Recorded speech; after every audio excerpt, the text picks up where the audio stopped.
Hey guys, how you doing? Welcome back to JOECMDRAWZ. Welcome back to a new video. As you can see on screen, I've got some pretty cool art on screen.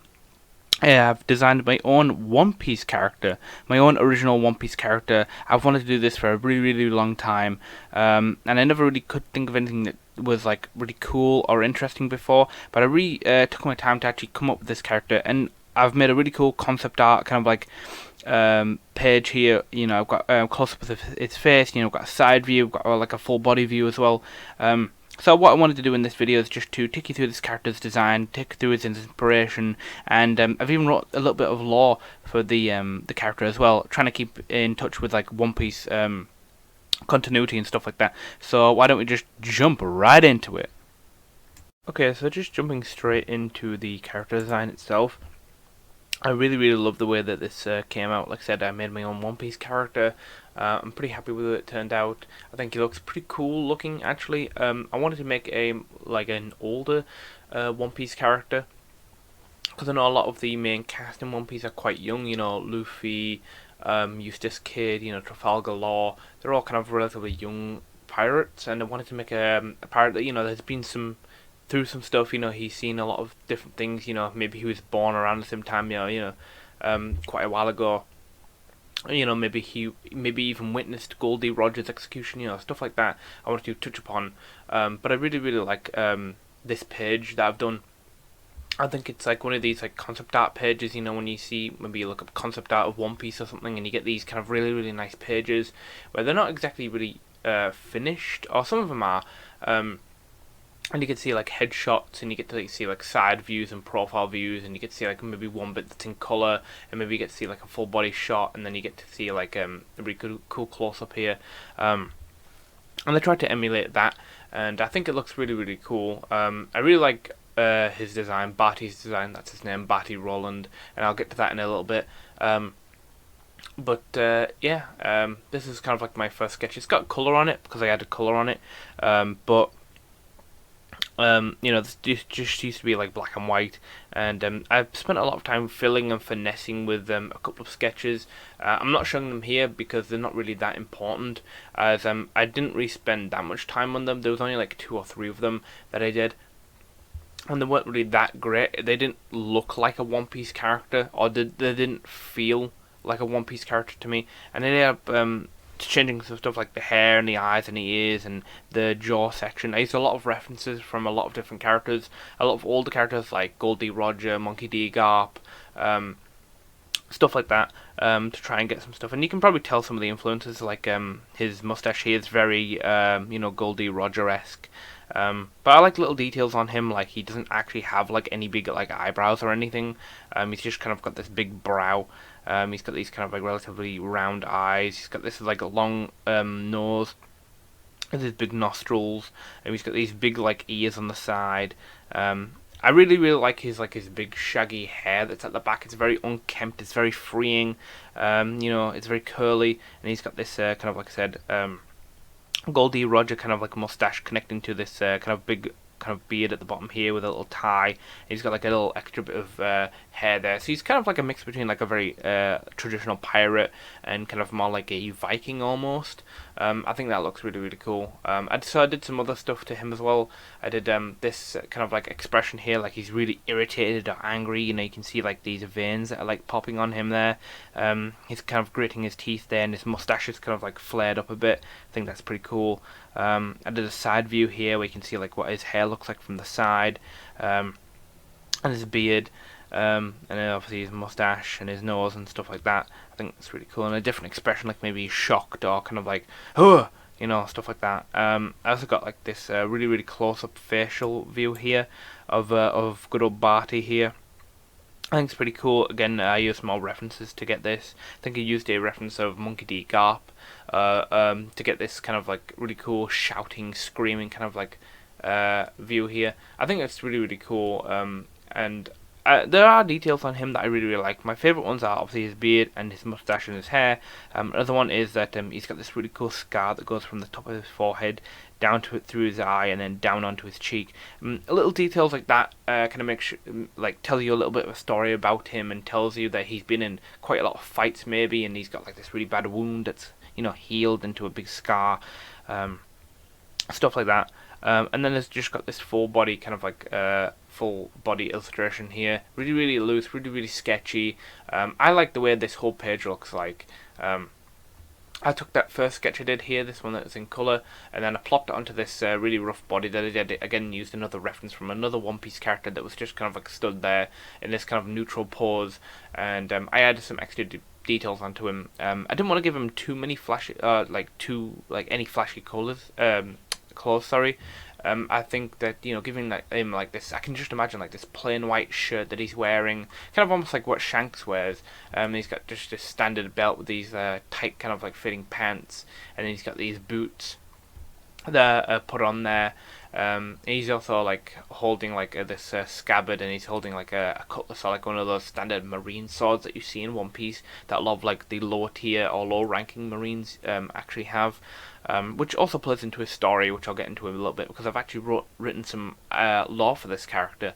But it's just like a general overview of this kind of like this concept art illustration page, and I think it looks pretty cool. It's a nice collection of different things that tells you a little bit about the character, and you can look at him, like as a close up from the side, and you've got the full body view, so it kind of tells you everything about him. But his name is Barty Rowland, or his pirate name or pirate captain name is Goldilocks, or simply Goldie for short, due to his thick wavy gold locks that he has here, which I think is pretty cool. I know a lot of characters in One Piece have like pirate names, obviously like Monkey D. Luffy is known as Straw Hat.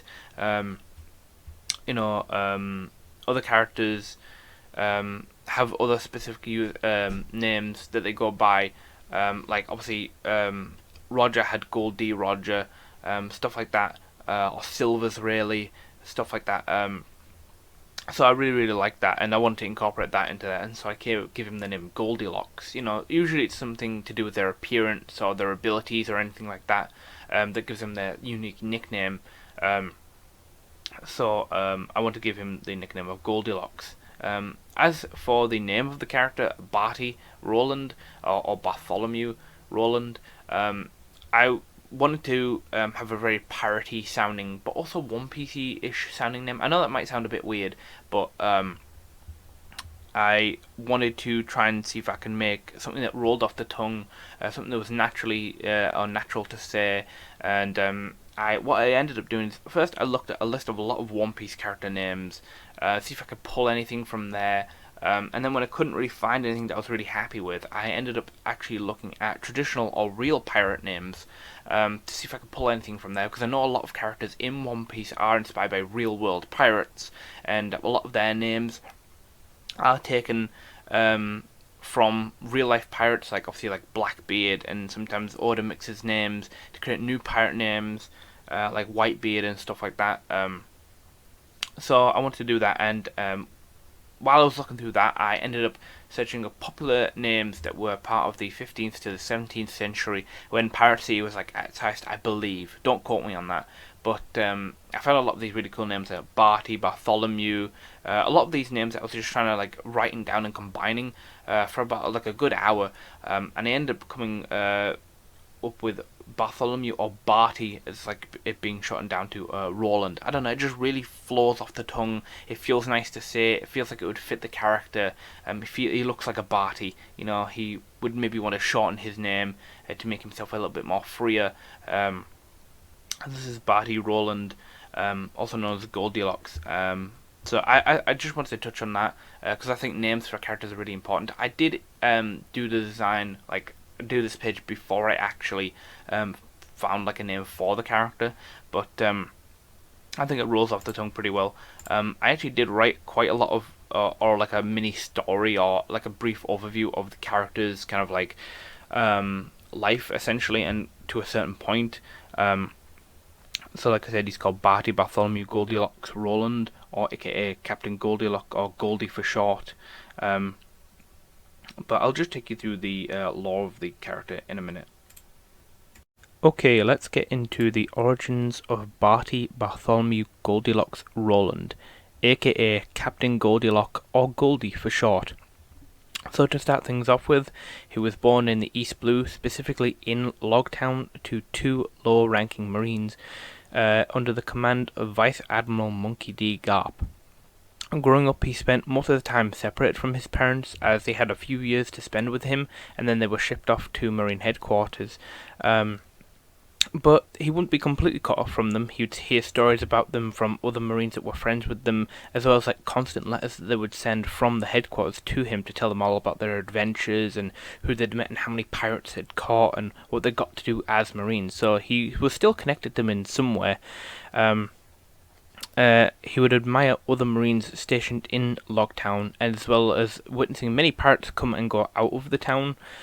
He was mostly by himself for a lot of his early years.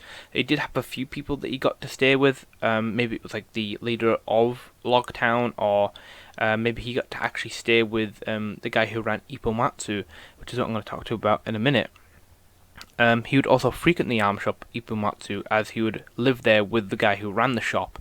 He would spend hours browsing their collections of swords, rifles, axes, clubs, hoping one day to own any one of these weapons and use it to uphold justice and strike down pirates, become the Marine he knew he wanted to be, following his parents' footsteps and become an exceptional Marine. For most of his early childhood, his parents and other prominent Marines were actually his role models, inspiring him to follow in their footsteps. And eventually, when he became 16, he became old enough to join the Marines, because I believe that's when Kobe joined the Marines. I can't be too sure on that, so if anybody knows, you can just correct me on that. But eventually, he became old enough to join the Marines and underwent really, really harsh training. He always gave 100% in anything he was doing. Maybe he was a little bit too much of a tryhard, and he became an official Marine.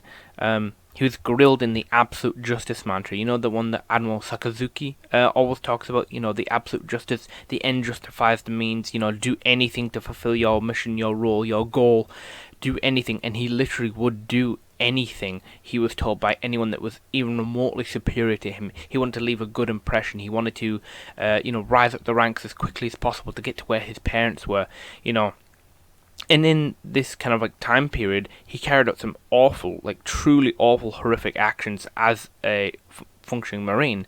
In the process of this, he would murder 3 pirates in cold blood. They weren't even that particularly strong. They were just kind of low-ranking, low-tier pirates. But because he was so brainwashed in this absolute ultimate mantra, this absolute justice mantra, that he would literally do anything like murder. So he would murder 3 pirates in cold blood. He would sacrifice an entire family just to pursue one criminal. And he would even perform torture on other small-time criminals. He would do other things like that, but these are just some prominent examples that I wrote down that I think would, give you a sense of what this guy's, how much he was brainwashed into the Marines. But only after 2 years of joining, he finally started to realize that something wasn't really right, and that he wasn't, becoming the hero that he thought he was. He wasn't becoming the hero Marine that he wanted to be as a child. He started to regret the action that he'd committed. He felt brainwashed and betrayed by the image that the Marines had actually portrayed to him. And he thought how many other kids that wanted to be a Marine like him at the same time were brainwashed into this mantra of absolute justice and wanting to be a Marine, and then, it being completely different. He instead started to betray the Marines, little by little, stealing weapons here and there from the barracks, as well as other fellow Marines' guns and swords to sell to pirates. He realized that he could gain a lot of money this way, and he'd get his own back on the Marines in this kind of little way. Allowed him to hurt the Marines and make a lot of money. He soon realized that this was way more fun than being told what to do by higher rank Marines. He didn't particularly like being told what to do. He liked being quite free and being able to kind of ride on the ships and go and capture small time criminals and stuff like that. And he liked the freedom of being able to do what he wanted to do. However, it couldn't last, and only a year after doing this little stealing scheme, he was eventually caught by actually 2 very close friends he had made while in the Marine. So at this point, he'd only been in a few years, and he'd made 2 good friends, but he betrayed them and stole their things, and he would sabotage things, and he would sabotage missions and stuff like that. And he was eventually caught by 2 close friends. But in that year that he was stealing and selling his weapons, he'd made also friends with 2 very well-known well, not very well known, but kind of like two small time pirates that would frequent Logtown quite a lot, and then he was selling weapons to them, and then in turn they would sell them to other people, and he would also get a cut from that along with the other stuff he was doing. He couldn't risk his reputation and him being executed, as he didn't, think that was good. So he ended up killing his two friends, and stole their clothes and hid their bodies in barrels, obviously under the cover of night. So not wanting to be executed for his crimes, he fled Logtown with the two pirates he was with. He put the stolen clothes on the pirates, and they snuck them into the port. By this point, no one else had noticed what he was doing other than these two friends, and he snuck them onto an official marine ship. But not long after they'd fled on a marine ship, the two bodies were actually discovered maybe a couple of days after they had been killed, and a bounty was placed on Barty's head for his capture along with his two pirate friends. His crimes include murder, theft, insubordination, desertion, as well as officially being branded as a pirate. Due to this, he took on the title that he was always called in the barracks by the other Marines, his little nickname. They never really called him by Barty or Bartholomew, as he kind of really hated that. He was always called Goldie, or Goldilocks, due to his thick, wavy gold locks of hair. And he took that as his official pirate name. After this, they set sail out of Logtown and straight into the Calm Belt, where they hit pretty much a big roadblock. They would float aimlessly for about 10 days. There's a decent amount of food that was stored on the marine ship that they'd stolen, but they quickly burned through that pretty quickly, and they were left to try and search for what else to eat. Sometimes they would actually even kill and eat rats that were actually snuck on board the ship. And eventually, Goldilocks found a single fruit that was stashed away in a back box at the lowest point of this marine ship. Now, I don't know whether a high-ranking marine had stashed it there, or somebody had just forgotten it was there, or it had been there for a couple of days, or someone had found that and thought they'd better stash it there and come back for it later, and didn't realize that somebody would, or expect anybody to come and steal their ship. But he was so hungry, he ate the fruit. It tasted awful, and then he realized, this is a devil fruit. He consumed the fruit, which gave him the mirror fruit, becoming official devil fruit user. He became an official devil fruit user. So that's kind of where the story ends. It's really, really brief, but I think it's a good kind of short story and a peek into kind of Barty's life. As a child, he admired Marines. He wanted to be a hero, and then when he officially was able to become a Marine, he was put through really, really hard training, and he committed some awful acts. He hated the fact that he had to do that. He regretted what he did, and then he decided to defect, made friends with pirates, and eventually became brandished as a pirate himself and took up his pirate name as Goldilocks. They got stranded in the Calm Belt, ran out of food, and then he ended up eating a devil fruit, giving him his mirror fruit. Now, if you don't know what the mirror fruit is, it's a made up or kind of made up devil fruit that I designed myself in another video. I'll leave a card somewhere or in the description if you want to watch that video, where I explain a little bit more how about that fruit works, as well as two other ones that I designed. But I think this is a really, really cool power. He can use it to, with his sword that he would have, as you can see in his character design.